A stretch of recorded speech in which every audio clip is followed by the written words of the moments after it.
And I have another pointed t-shirt. Look at that. Because I did a little bit of thinking about this whole scenario with DC. And I kind of started to think about the other guy who was also one of the three contenders. His name is Tom Brittney. He's English. I'm not really familiar with him. But I notice he bears a striking resemblance to Henry Cavill. So David did too. Nicholas, on the other hand, had asked for an audition with them. So why do I think WB is really trying to pull a fast one on us? And why do I think that Nicholas really is the guy Gunn chose? Because how else do you explain he gets in the movie? I'm going to go and stop here to show you a photo of these three guys.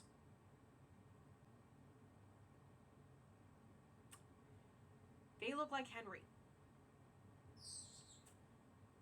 And it makes me think that the executives think the audience is stupid. That after they screwed over Henry, we're going to accept a substitute. You already had something new and you didn't go for it. And now he's kind of miscast in a role which, judging by what I'm reading and how it looks like it's going to go with the Donner version, which was campy as hell, no. All these people are on a sinking ship. As well as with the star meter reading as of late, where David is not even in the top 4 in IMDb,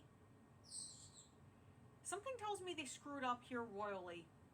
And the fact that they need to go and sell their studio, but make all these bad decisions that are actually going to lose money instead of make money, it tells me whoever's making these decisions needs to be fired. But Gunn straying away from what makes Clark Kent? Oh, yeah. This does not make me feel like this is a good idea at all. I don't think this whole Supergirl thing is going to work out. I don't think this movie is going to get made. There's so many people who are being very toxic about this, but this is not the first Superman movie that got canceled. There were like 2 others that got canceled for various reasons. And it's probably best that they got canceled. This one, it's like a sinking ship, but instead of, doing anything to plug up the boat, they're just drilling more holes in it. So I want you guys to think about this long and hard. DC is better off with another studio, and I know it is very much Universal. That's the best option. I don't believe the head of that company, Brian Roberts, saying that, because I also heard about how they put out an offer for the Wizarding World IP for various reasons. Because that's their theme park. As well as I know Six Flags and Cedar Fair just merged. Six Flags was using Warner Brothers characters. Cedar Fair used Peanuts characters. Disney is trying to reclaim some of the characters that they have in the Universal parks for their own parks.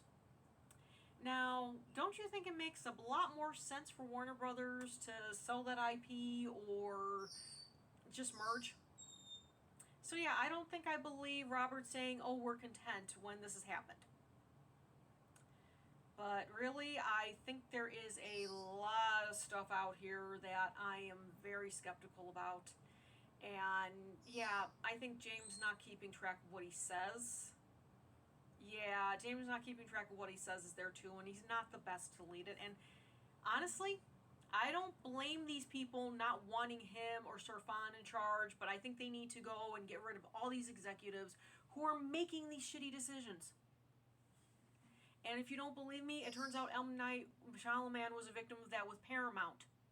Because they actually did ruin the first attempt of, the Last Airbender. The only person that M. Night actually chose was the kid playing Aang. So, yeah, that does not say to me that executives should be getting in the way of the big decisions. And, well, I mean, I like that one dude from Twilight, but that's neither here nor there. I'm just saying executives need to stop meddling.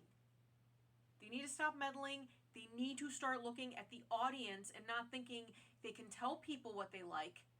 They need to listen to what we want. And I think I'm right about that in a lot of other cases.